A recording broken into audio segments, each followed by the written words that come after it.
কাঁথিতে গণনা কেন্দ্রের বাইরে উত্তেজনা, পুলিশের লাঠিচার্জে আহত বিজেপি কর্মী। ঘটনাস্থলে এসে পৌঁছালো জেলা পুলিশ সুপার সৌম্যদীপ ভট্টাচার্য।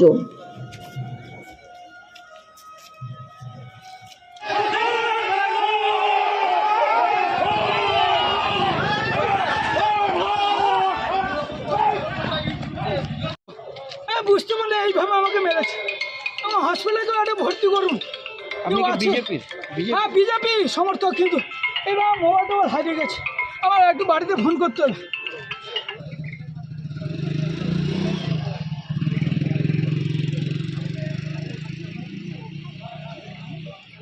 এইটা সামনে